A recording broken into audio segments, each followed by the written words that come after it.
it's rolling, rolling, though the streams are swollen. Ja. Man kjenner isolasjonen begynner å ta på oss. Ja, vi sitter fortsatt koronafast i marina i Lombok. Ja, vi har jo lovt i denne episoden skal det bli litt mer seileventyr. Så det skal det absolutt bli. Det skjedde mye spennende her i marinaen også, som ikke vi hadde sett for oss, så det må vi snakke litt om. Ja, men først seileventyr. Ja, vi var jo og seilte for noen uker siden. Første etappe i år gikk til Komodoøyene, og det er en stor nasjonalpark som vi hadde nesten helt for oss selv, fordi andre seilere hadde skygget banen på grunn av korona. Ja, det var noen lokale turistskip som faktisk bare hadde lokale turister ombord.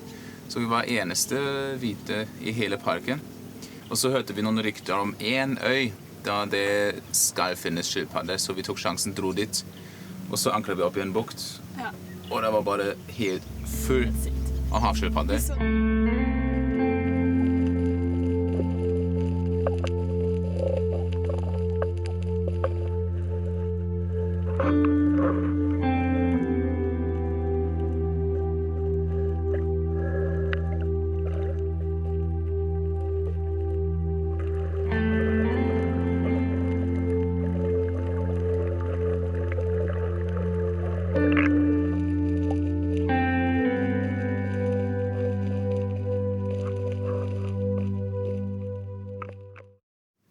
Ja, nå har vi sittet her i, ja, hvor lenge? Det begynner å bli lenge. Jeg mistet telling på dagene. Ja, her om dagen måtte jeg google hvem dag det var faktisk. Det var torsdag. Så det liksom begynner med kaffekopp 7:30, litt frokost og så i land, og dagene bare glir inn i hverandre. Nei, men da det var verst, liksom mest kjedelig, så plutselig skjedde det noe her. Så plutselig kom det en norsk båt inn på ankringsplassen. Ja, det var bare helt vanvittig å se. Oi, der kommer en båt, og så var det stor norsk flagg bak på båten. Så jeg bare hev meg i jolla. Rodde mot dem for å ta dem imot, og det var stor hallo. Det var veldig bra stemning. Ja. Vi var ikke redde for krisen de i hvert fall. Nei, det var det ikke. Der var det mer opptatt av hvordan kunne komme seg i land og få litt refreshment. Men egentlig trenger vi ikke fortelle så Nei, mye nå, det gjør fordi vi vi ikke. satt sammen med dem en fin kveld, og hva vi gjorde da, det kan dere se nå.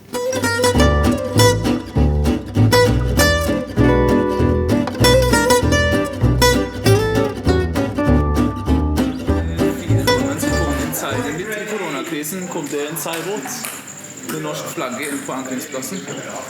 Så var det Dag og Ola og Kenneth og Adam som vi møtte. Jeg kjente ikke noe bekymring for korona da jeg begynte å snakke med dere. Fokus var å komme i land og kose litt etter en lang seilas. Hvor man kan få en øl, for det Så var det helt, vi hadde jo kommet rett fra Norge og ikke vært i Nordland, og de mente vi har vært i Manila 4 timer, og det var sånn det startet da.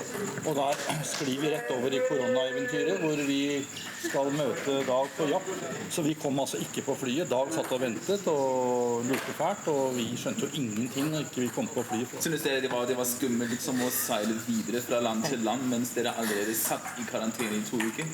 I begynnelsen så var vi veldig avslappet.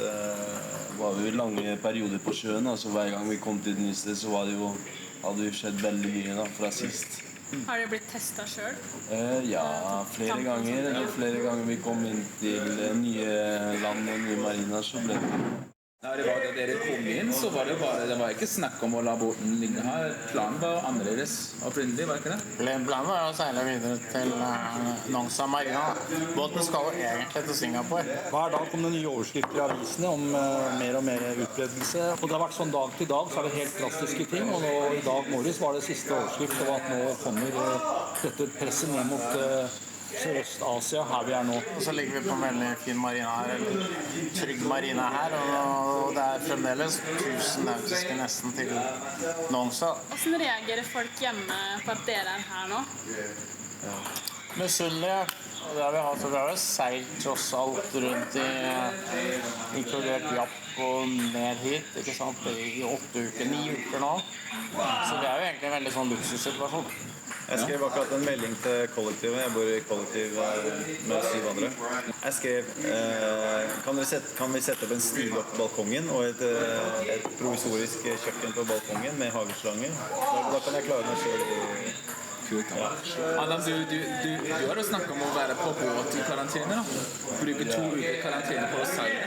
Ja, altså ikke si det så høyt, men Jeg har en båt på Nesna utenfor Mo i Rana. Og der har de ikke tillatt å ta karantene på båten. Så Det kanskje noen av følgerne. Første gang jeg henvender meg til følgerne, kjempekult. Kan dere finne ut hvorfor man ikke kan være i karantene på seilbåten sin? Fordi jeg ute på havet på en båt, så det det beste karantene jeg kan være i. Pluss at det er en stor pluss for alle seilfolka. Så går det med boka. Det hyggelig å høre. Jo, jeg har holdt på et par år nå, og det handler om å skjære ned til de gode historiene, og det blir for mange ting som ikke blir så vesentlig, som man selv synes fint, og så... Hva heter boka? Det et godt spørsmål også. Det burde jo hete på jordomseiling med Preciosa, men vi har jo også diskutert hva annet navn kan det være. Fordi hvis vi lenger var 1975, det var ikke værmelding på e-post, det var ikke GPS, det var ikke plotter, det var ikke autopilot. Det synes jeg veldig spennende her med post da. Hvordan fikk dere post underveis? Postere stamte. Vi måtte sende post hjemme hos seg til et eller annet postkontor. Så det tok gjerne 3 måneder. Så skrev vi svar tilbake, og så gikk det nye 2 måneder før de fikk svaret. Liker du best å seile i kaldt klima eller varmt klima? godt spørsmål. Jeg liker best å seile overalt fra. Liker best å seile. Punktum. Ja, jeg i hvert fall helt sikker på svaret mitt. Er det? Ja, var det Altså, jeg har seilet, jeg har prøvd alt mulig for ikke å fryse på tærne mine. Vernesko med tynne sokker, tjukke sokker. Jeg synes ikke det så kaldt i Norge, dessverre. Dessverre. Dessverre. Nei, Norge for varmt. Ja, men tusen hjertelig takk. Det var kjempegøy. Takk skal dere ha. For at dere kom innom her. Ja. Tilfeldig. God tur igjen. Skal vi...